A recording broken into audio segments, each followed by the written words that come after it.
Hello दोस्तों, स्वागत है आपका हमारे चैनल बेसिक मेडिकल लेक्चर में। आज की इस वीडियो में हम सब आंत में हो जाने वाले कीड़ों के बारे में पढ़ेंगे, जानेंगे कि आखिर हमारे आंत में कीड़े क्यों हो जाते हैं, हो जाने पर इनका इलाज क्या है, कौन कौन सी दवा हम कीड़ों को खत्म करने के लिए खा सकते हैं। तो आज इस वीडियो में इस बीमारी के बारे में पढ़ेंगे, तो चलिए जानते हैं। पहले इसका डेफिनेशन समझ लेते हैं, जो इस प्रकार है। ह्यूमन बॉडी में अनेक प्रकार के वर्म्स यानी कि कीड़े पाए जाते हैं। कुछ वर्म्स इतने छोटे होते हैं कि उन्हें हम अपनी आंखों से नहीं देख सकते, लेकिन कुछ ऐसे होते हैं जिन्हें बड़ी आसानी से देख सकते हैं। कुछ वर्म्स बॉडी में डिजीज उत्पन्न करते हैं। डिजीज उत्पन्न करने वाले वर्म्स यानी कि कीड़े खून चूसते रहते हैं। ह्यूमन बॉडी में इंटेस्टाइन में वर्म्स की उपस्थिति को इंटेस्टाइनल वर्म्स कहा जाता है। इंटेस्टाइनल वर्म्स यानी कि आंत के कीड़े सभी में पाए जाते हैं, लेकिन यह चिल्ड्रन में अधिक पाए जाते हैं। होप सो दोस्तों, इतना आप समझ गए होंगे। अब जल्दी से इसका आप स्क्रीनशॉट ले लो। अब जानते हैं कि हमारे आंत में जो कीड़े पाए जाते हैं वो कितने प्रकार के होते हैं। तो आपको बता दूं, इंटेस्टाइनल वर्म्स अनेक प्रकार की होती है, जो इस प्रकार हैं। पहला थ्रेड वर्म्स, दूसरा लॉन्ग राउंड वर्म्स, तीसरा टेप वर्म्स, चौथा हुक वर्म्स और पांचवा विप वर्म। ये सब इंटेस्टाइनल वर्म्स के प्रकार हैं, जो कि आप इस इमेज में देखकर समझ सकते हैं। अब जल्दी से इसका भी आप स्क्रीनशॉट ले लो। अब जानते हैं दोस्तों इंटेस्टाइनल वर्म होने के कारण को, कि ये किन वजहों से होते हैं।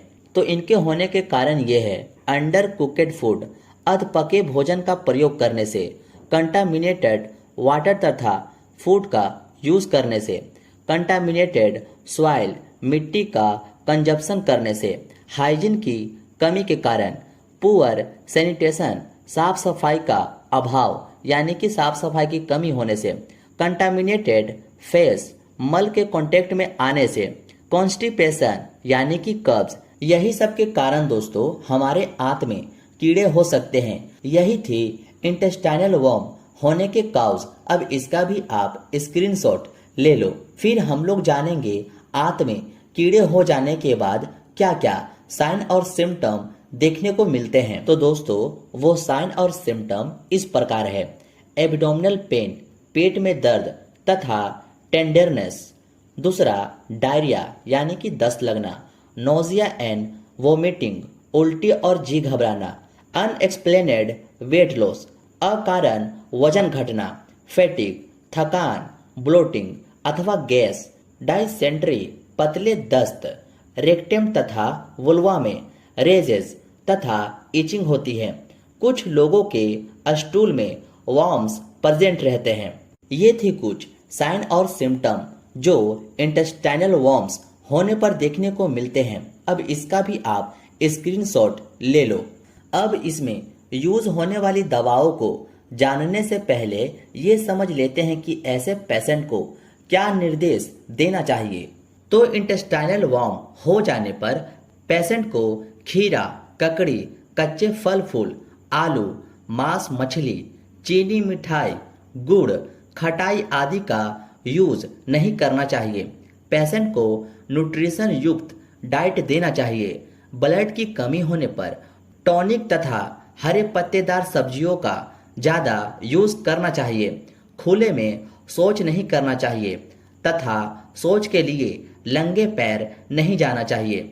ये सब इंस्ट्रक्शन इंटेस्टाइनल वर्म्स वाले पेशेंट को खास ध्यान देना रहता है, इसलिए ये सब चीज़ें याद करना जरूरी है। अब इसका भी आप जल्दी से स्क्रीनशॉट ले लो। अब बात करते हैं ट्रीटमेंट के बारे में, कि जिन पेशेंट को आंत में कीड़े हो गए हैं उनको कौन कौन सी दवा चला सकते हैं। जिन पेशेंट को राउंड वर्म वाली समस्या है उन्हें मीबेक्स 100 mg नाम की टैबलेट दी जानी चाहिए, जिसका कॉम्पोजिशन मीबेंडाजोल 100 mg होता है। इसको सुबह शाम खाने के बाद 3 दिन तक दी जानी चाहिए। या फिर बेंडी नाम की टैबलेट आती है जिसका कॉम्पोजिशन अल्बेंडाजोल 400 mg होता है। सप्ताह में एक बार 4 सप्ताह तक दी जानी चाहिए। नेमोसिड नाम की टैबलेट होती है जिसका कॉम्पोजिशन पायरेंटल पैमोड्स 250 mg होती है। ये भी कीड़े मारने वाली टैबलेट है। इसको 3 गोली एक साथ दी जानी चाहिए। या डिकैरिस एडल्ट देना चाहिए जिसका कॉम्पोजिशन लेवामिसोल 150 mg होती है। इसका इस्तेमाल देख लेते हैं तो इसको एक ही खुराक दी जानी चाहिए। अब थ्रेड वॉर्म्स की दवाओं के बारे में जानते हैं। इसमें भी मीबैक्स 100 mg की टैबलेट देनी होती है जिसका कॉम्पोजिशन मीबेंडाजोल होता है। इसको सुबह शाम 15 दिनों तक दी जानी चाहिए। या बैंडी टैबलेट सुबह शाम 3 दिनों तक दी जानी चाहिए। अब जानते हैं टेप वॉर्म्स दवाओं के बारे में। बैंडी टैबलेट सुबह शाम 3 दिनों तक।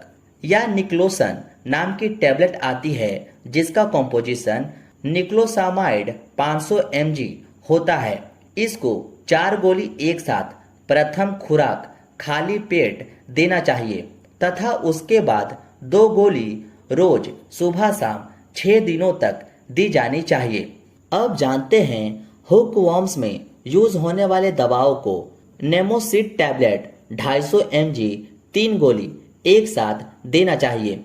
ये थी दोस्तों आंत में कीड़े होने पर का ट्रीटमेंट। उम्मीद है आपको इंटेस्टाइनल वॉर्म से रिलेटेड सभी चीजें आसानी से समझ आ गई होगी। और हाँ दोस्तों, सबका आप स्क्रीनशॉट ले लें ताकि आपका नोट्स आपके फोन में इजीली बन जाए। दोस्तों, मैं हर डिजीज का बेसिक डिटेल लेकर आता हूँ ताकि आपका बेसिक कॉन्सेप्ट क्लियर रहे। ऐसे ही वीडियो देखने के लिए इस चैनल को सब्सक्राइब कर ले। मिलते हैं आपसे नेक्स्ट वीडियो में।